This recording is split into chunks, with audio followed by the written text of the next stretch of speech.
बिस्मिल्लाहिर्रहमानिर्रहीम अस्सलामु अलैकुम। Welcome back to our channel inspired. तो बेसिकली आज की इस वीडियो के अंदर हम जो है chapter number 12 current and electricity के कंसेप्चुअल क्वेश्चन को डील करने जा रहे हैं।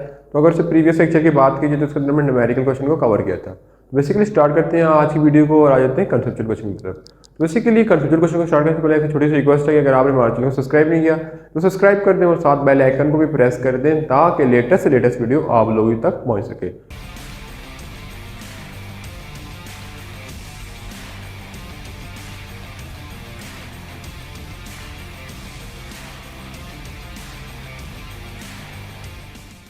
तो अगर हम फोकस करें chapter number 12 current and electricity conceptual question number 1 क्या है कि a heavy duty battery of a truck maintain a current of 3 ampere and for 24 hours.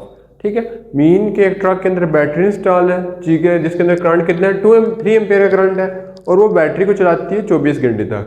Mean question की स्टेटमेंट में लिखा हुआ है कि एक ट्रक के अंदर बैटरी इंस्टॉल है जिसके अंदर करंट 3 एम्पियर का है। ठीक है, एम्पियर किसका यूनिट होता है? करंट का। और वो बेसिकली उस ट्रक की बैटरी को 24 घंटे तक चला रही है। ठीक है, तो हमने फाइंड करना है how much charge flow from battery, यानी कितने चार्जेस फ्लो कर रहे हैं जो हमारे पास गिवन टाइम है उसके अंदर। ठीक है, तो सबसे पहले हम गिवन डाटा लिख लेते हैं, उसके बाद हम टू फाइंड लिख लेते हैं क्योंकि बहुत इजी क्वेश्चन है।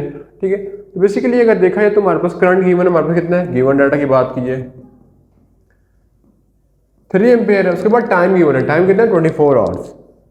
ठीक है, तो इसको हम सेकंड में कन्वर्ट कर लेंगे 24 आवर्स। सेकंड में कन्वर्ट करने के लिए पहले करेंगे इसको मिनट में, फिर सेकंड में कर लेंगे। ठीक है, 24 घंटे थे, हर घंटे में 60 मिनट थे और मिनट में 60 सेकंड है। जब कन्वर्ट करेंगे तो हमारे पास 86400 सेकंड आ जाएंगे। ठीक है, तो बेसिकली हमने इसको कन्वर्ट कर लिया किसमें? सेकंड में। ठीक है, तो करंट हमारे पास कितना था? 3 एम्पियर। तो हमारे पास हम फार्मूला यूज करें तो होता था I = Q divided by T। तो हमें बेसिकली फाइंड करना था charge Q = I multiply T हो जाएगा, मीन 60 मल्टीप्लाई 86400। ठीक है, इनको मल्टीप्लाई करेंगे तो हमारे पास आ जाएगा आंसर। तो बेसिकली जब मल्टीप्लाई करेंगे देखते हैं हमारे पास कितना आंसर आता है। तो जब हम 86044 को मल्टीप्लाई करेंगे 60 से तो हमारे पास कितना आ जाएगा? 259200। चार्ज है, 4 की नोट क्या हो जाएगा? कूलम। तो बेसिकली ये था कॉन्सेप्चुअल क्वेश्चन नंबर 1। उसके बाद हम मूव करते हैं नेक्स्ट कॉन्सेप्चुअल क्वेश्चन की तरफ। तो अगर हम नेक्स्ट कॉन्सेप्चुअल क्वेश्चन में फोकस करें तो उसके अंदर लिखा हुआ है कि while analysing a circuit the internal resistance of EMF source is ignored. Why? Basically लिखा हुआ है कि जब किसी भी सर्किट के अंदर हम ईएमएफ को फाइंड करें तो उसके अंदर इंटरनल रेजिस्टेंस आती है तो उसको इग्नोर कर देते हैं। वो इग्नोर क्यों करते हैं? ठीक है, उसको हमने आंसर देना है। ठीक है, तो बेसिकली जो फर्स्ट लाइन लिखी हुई है कि internal resistance of a source is usually ignored due to small value.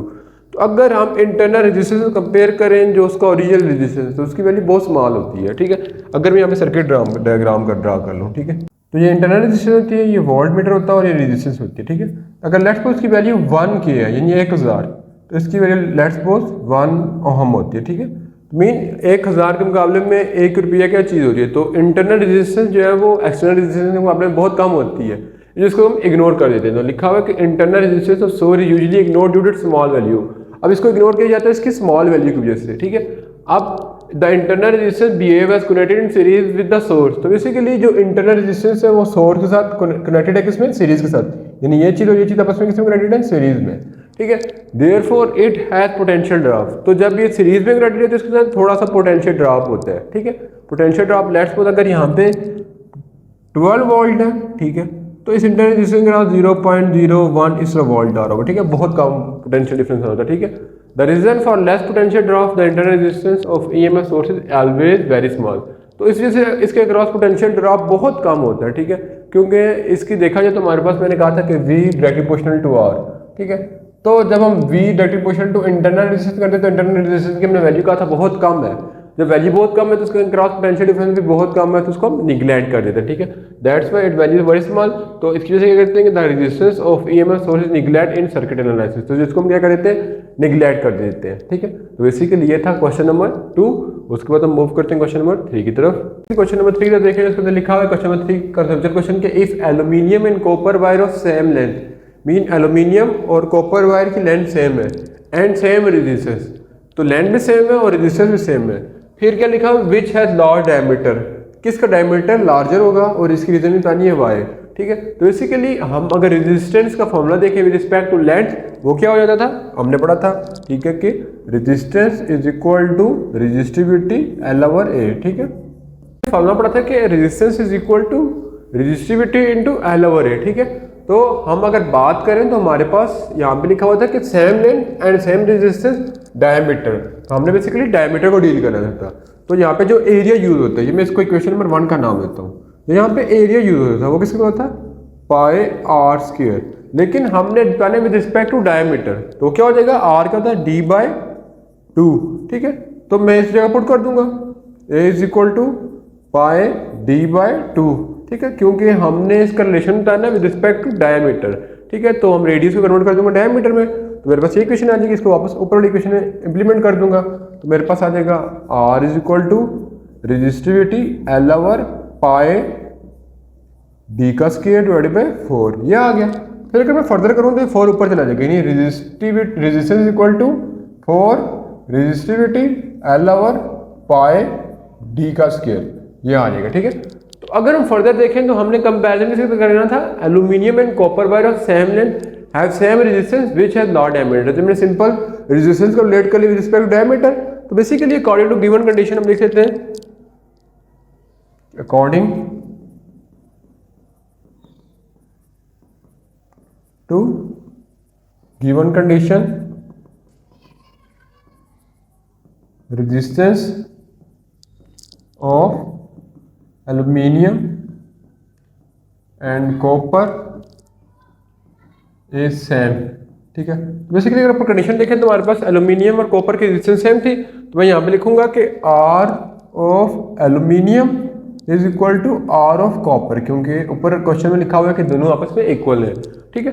तो मैं रेजिस्टेंस की वैल्यू पुट करूंगा, तो रेजिस्टेंस होता है 4 रॉ L, तो उसमें लिखा होता है कि अगर मैं फोकस करूं तो उसमें ये भी लिखा होता है कि सेम लेंथ, ठीक है। तो यहाँ पे मैं लिख लूंगा सेम लेंथ, आपको बताता हूँ कैसे। तो क्वेश्चन के अंदर लिखा हुआ है कि सेम लेंथ है और सेम रेजिस्टेंस है, तो हमारे पास दोनों का मैंने इक्वल पुट कर दिया, तो आप फार्मूला लिख लेता हूँ, फॉर रेजिस्टिविटी ऑफ एल्यूमिनियम, यहाँ पे आ जाएगा, ठीक है, क्योंकि एल्यूमिनियम को सॉल्व करें, ठीक है। लेंथ दोनों की सेम थी, तो दोनों की लेंथ को मैं L से लिख लेता हूँ, पाई d डायमीटर ऑफ एल्यूमिनियम, ये आ जाएगा, ठीक है। इस side for resistivity of copper, length दोनों की सेम है, तो L आ जाएगा, पाई डायमीटर ऑफ कॉपर, ये आ जाएगा। तो आई होप सो ये चीज़ आपको यहाँ तक क्लियर होगी, ठीक है। तो बेसिकली हम कहते हैं कि सामने सामने वाली वैल्यू आपस में काट जाती है, तो मैं कटिंग करूंगा तो ये 4 पाई काट जाएगा, L से काट जाएगा, पाई से कट जाएगा, तो हमारे पास क्या जाएगा, resistivity of aluminium divided by diameter square of aluminium, ठीक है। फिर resistivity of copper is equal to diameter of copper, ये आ जाएगा। फिर डायमीटर की वैल्यू के लिए साइड ले जाता हूँ, तो इधर डिवाइड हो जाके मल्टीप्लाई हो जाएगा, तो diameter of copper divided by resistivity of aluminium, ठीक है। और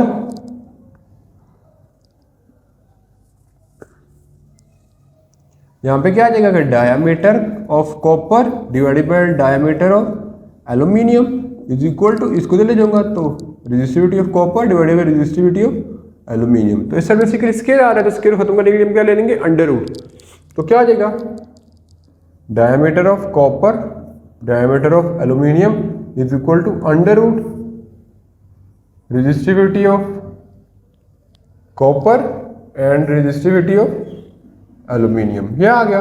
देखा जो diameter of copper direct relation है resistivity of copper and diameter of aluminium का डायरेक्ट रिलेशन है रेजिस्टिविटी ऑफ एल्यूमिनियम। तो हम फर्दर वैल्यू लिख सकते हैं कि resistivity of copper and resistivity of aluminium की क्या वैल्यू होती है। तो अगर हम रेजिस्टिविटी ऑफ कॉपर की वैल्यू देखें, resistivity of copper is equal to 1.72 into 10⁻⁻8 micro ohm metre, ठीक है। इस तरह हम रेजिस्टिविटी ऑफ एल्यूमिनियम देखें तो क्या होती है 2.63 इंटू 10⁻�8 माइक्रोमीटर, ठीक है। तो अगर हम रेजिस्टिविटी की बात करें तो हमें क्या पता चला ऊपर इक्वेशन से कि diameter of copper direct relation with resistivity of copper as well as diameter of aluminium having direct relationship with resistivity of aluminium, ठीक है। ये चीज़ आपको क्लियर है।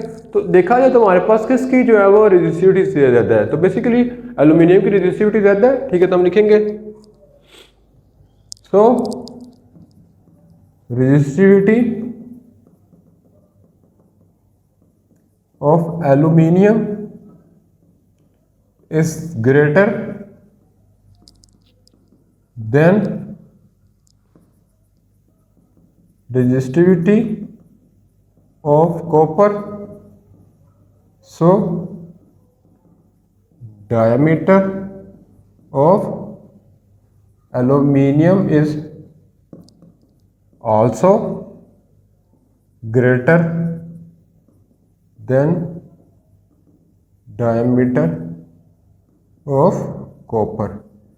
मतलब हमें क्या बता रहा है कि resistivity of copper is greater than less than resistivity of aluminium, और जिसकी वजह से हम देख लेंगे कि डायमीटर डायरेक्ट तो हम लिखेंगे diameter of aluminium is greater than diameter of copper. ठीक है, तो ये बेसिकली था क्वेश्चन नंबर 3 जो आज की वीडियो को डिस्कस किया।